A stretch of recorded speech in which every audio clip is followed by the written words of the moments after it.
Chapter 3 coordinate geometry introduction. किसी point को number line पर लोकेट करने के लिए सबसे पहले एक स्ट्रेट लाइन ड्रॉ करते हैं। अब इस लाइन पर यहाँ एक मिडिल पॉइंट ले लेते हैं। इस लाइन के दोनों किनारों पर एरो लगाते हैं। एरो का मतलब है कि ये लाइन इस डायरेक्शन में और इस डायरेक्शन में आगे बढ़ती जा रही है। मिडिल पॉइंट यहाँ लेते हैं 0।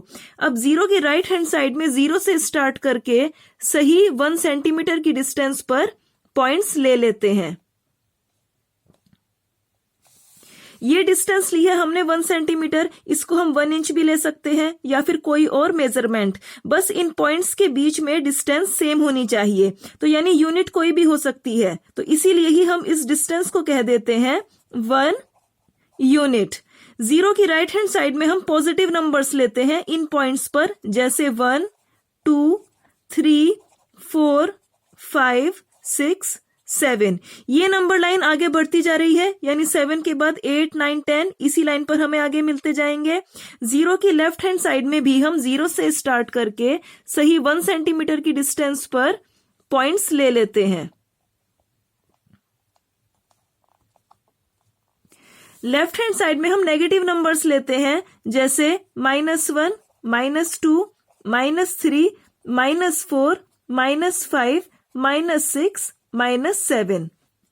अब अगर हमें कहा जाए कि नंबर लाइन पर किसी पॉइंट, जैसे यहां मान लिया 2, इसकी पोजीशन को डिस्क्राइब कीजिए, तो हम कहेंगे कि ये एक लाइन है जिस पर 0 के राइट हैंड साइड में 2 यूनिट डिस्टेंस पर एक पॉइंट है 2।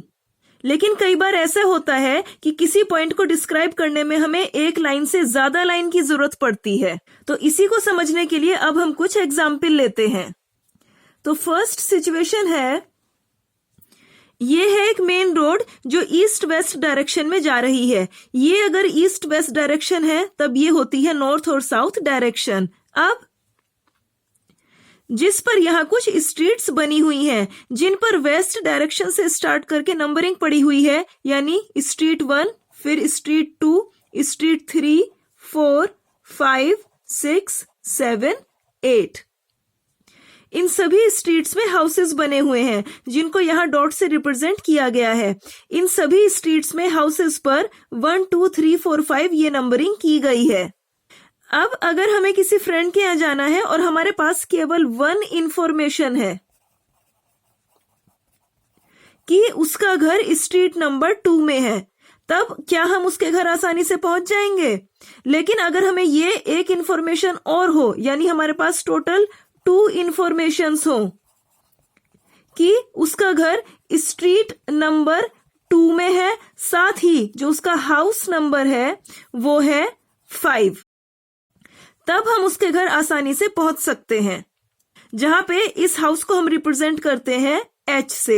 वहीं अगर मान लिया इस स्ट्रीट नंबर 7 में यहाँ पे कोई घर है जिसको हम P से रिप्रेजेंट करते हैं, तो इस तक भी पहुंचने के लिए अगर हमारे पास 2 इंफॉर्मेशन है, जैसे कि स्ट्रीट नंबर है 7 और हाउस नंबर है 4, तब हम इस घर तक भी आसानी से पहुंच जाएंगे। तो यानी ये अगर एक प्लेन है और उसमें अगर है कोई पॉइंट H, तब हमें इस पॉइंट तक पहुंचने में 2 इंफॉर्मेशंस की जरूरत पड़ेगी। अब एक और सिचुएशन लेते हैं। सेकंड सिचुएशन में ये एक पेपर शीट है जिस पर यहाँ एक डॉट बनी हुई है। अगर हमें इस डॉट की पोजीशन को डिस्क्राइब करना है, तब हम कैसे करेंगे? तो अगर हम ये कहें कि ये पॉइंट इस लेफ्ट एज से यहां सही 2 सेंटीमीटर की डिस्टेंस पर है, तब यानी हमारे पास केवल 1 इंफॉर्मेशन है कि ये पॉइंट लेफ्ट एज से है 2 सेंटीमीटर की डिस्टेंस पर, तब हम क्या इस पॉइंट तक पहुंच पाएंगे? लेफ्ट एज से 2 सेंटीमीटर की डिस्टेंस पर तो यहां भी एक पॉइंट होगा, यहां भी एक पॉइंट होगा और यहां भी एक पॉइंट होगा, यानी हम इस पॉइंट तक नहीं पहुंच पाएंगे, या फिर हम इस पॉइंट की पोजीशन को एग्जैक्टली डिस्क्राइब नहीं कर पा रहे हैं अगर हमारे पास एक इंफॉर्मेशन है। वहीं अगर हमारे पास एक दूसरी इंफॉर्मेशन भी हो कि ये पॉइंट बॉटम लाइन से हमने मेजरमेंट किया, तो यहां पे अगर हम कहें कि ये पॉइंट बॉटम लाइन से 4 सेंटीमीटर ऊपर की तरफ है, यानी अब हमारे पास 2 इंफॉर्मेशंस है। तब हम क्या इस पॉइंट तक इजीली पहुंच पाएंगे? यस, क्योंकि 4 सेंटीमीटर ऊपर और लेफ्ट एज से 2 सेंटीमीटर की डिस्टेंस पर केवल यही एक पॉइंट हमें मिल रहा है। यानी अब हम इस पॉइंट की पोजीशन को सही ढंग से डिस्क्राइब कर पा रहे हैं। तो यानी अगर ये एक प्लेन है और इसमें अगर कोई पॉइंट है तो इसकी पोजीशन को डिस्क्राइब करने के लिए हमें यहां भी 2 इंफॉर्मेशंस की जरूरत पड़ती है। जहां पे ये 2 इंफॉर्मेशंस है, 2 फिक्स्ड लाइंस। कौन सी फिक्स्ड लाइंस है? एक तो लेफ्ट एज और एक बॉटम लाइन। पहली लेफ्ट एज और दूसरी बॉटम लाइन। यानी इस प्लेन में किसी पॉइंट तक पहुंचने के लिए हमें 2 लाइंस की जरूरत पड़ी। अब हम एक एक्टिविटी लेते हैं। Activity first, seating plan. इस एक्टिविटी में ये एक क्लासरूम है जिसमें स्टूडेंट्स के सीटिंग प्लान को दिखाया गया है। इसमें स्टूडेंट्स की डेस्क को पास लगाकर अरेंज किया गया है कि हर एक स्क्वायर स्टूडेंट की एक डेस्क को रिप्रेजेंट करता है। अब हर डेस्क पर एक स्टूडेंट बैठा है और यहां पर है टीचर की टेबल। अब हर स्टूडेंट की पोजीशन को डिस्क्राइब करने में 2 इंफॉर्मेशंस की जरूरत पड़ेगी। पहला तो वो स्टूडेंट कौन से कॉलम में है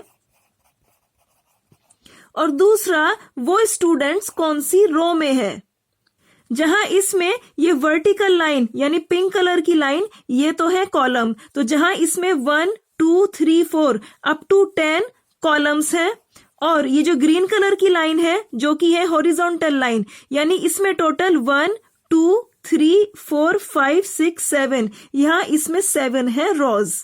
अब मान लेते हैं कि कोई एक स्टूडेंट है जो कि है 5th कॉलम और 3rd रो में। तो इसमें 5th कॉलम कौन सा हुआ? 1 2 3 4 5, ये तो है 5th कॉलम। और 3rd रो यानी कि ये वाली, तो 5th कॉलम और 3rd रो इसमें हमें मिल जाती है ये वाली डेस्क। यानी ये जो स्टूडेंट है वो इस डेस्क पर बैठा है। तो अब इसकी पोजीशन हम कैसे डिस्क्राइब करेंगे? इसके लिए हम यहां लिखेंगे पहले कॉलम का नंबर यानी 5 और फिर कॉमा लगा के रो का नंबर यानी 3। यानी जो स्टूडेंट यहां इस डेस्क पर बैठा है इसकी पोजीशन है 5 3। तो यानी इस स्टूडेंट की यहां पोजीशन को डिस्क्राइब करने में हमें 2 इंफॉर्मेशन की जरूरत पड़ी, कॉलम और रो। जो पहले लिखते हैं वो होता है कॉलम और बाद में लिखते हैं रो। वहीं अगर इस 5 3 इसको अगर हम लिख दें 3 5, तो क्या 3 5 और 5 3 सेम है? यहाँ पे 3 है कॉलम और जो ये 5 है ये है रो। तो 3rd कॉलम कौन सा बैठेगा? 1 2 3, ये है 3rd कॉलम और 5th रो यानी ये वाली रो। तो यानी इस कॉलम में और 5th रो में हमें ये वाली डेस्क मिलती है, यानी 3 5 ये स्टूडेंट है इस डेस्क पे। तो यानी 5 3 और 3 5 ये दोनों पोजीशंस ही अलग अलग हैं। यानी यहां भी इस पोजीशन को डिस्क्राइब करने में हमें 2 इंफॉर्मेशंस की जरूरत पड़ी, कॉलम और रो। सिमिलरली अगर कोई एक स्टूडेंट है S और वो 4th कॉलम और 1st रो में है, तो हम देखते हैं 4th कॉलम है 1 2 3 4, ये है 4th कॉलम और 1st रो है ये। तो यानी कि 1st रो 4th कॉलम, तो ये स्टूडेंट यहां पे बैठा है स्टूडेंट S। तब हम इसकी पोजीशन को डिस्क्राइब करेंगे कि S और ब्रैकेट में पहले लिखेंगे कॉलम और बाद में रो। तो कॉलम हो गया 4 और कॉमा रो यानी 1। तो यानी ये स्टूडेंट की पोजीशन है S ब्रैकेट में 4 1। तो यानी इस स्टूडेंट की भी पोजीशन को डिस्क्राइब करने में हमें 2 इंफॉर्मेशन कॉलम और रो इनकी ही जरूरत पड़ी। यानी कि इस प्लेन में भी किन्हीं पॉइंट की पोजीशन को डिस्क्राइब करने में हमें 2 इंडिपेंडेंट इंफॉर्मेशंस की जरूरत पड़ी। जहां ये इंफॉर्मेशंस हैं कॉलम और रो, जहां ये कॉलम और रो ये है लाइंस, जो कि है आपस में परपेंडिकुलर। तो यानी प्लेन में पॉइंट्स की पोजीशन को डिस्क्राइब करने में हमें जिन टू इंफॉर्मेशंस की जरूरत पड़ी वे हैं टू परपेंडिकुलर लाइंस। और अगर हम इस सिचुएशन में आते हैं तो इसमें भी इस पॉइंट की पोजीशन को डिस्क्राइब करने में हमें टू इंफॉर्मेशंस की जरूरत पड़ी थी, जो कि है टू फिक्स्ड लाइन, जहां पे ये टू फिक्स्ड लाइंस हैं आपस में परपेंडिकुलर। यानी कि अगर किसी प्लेन में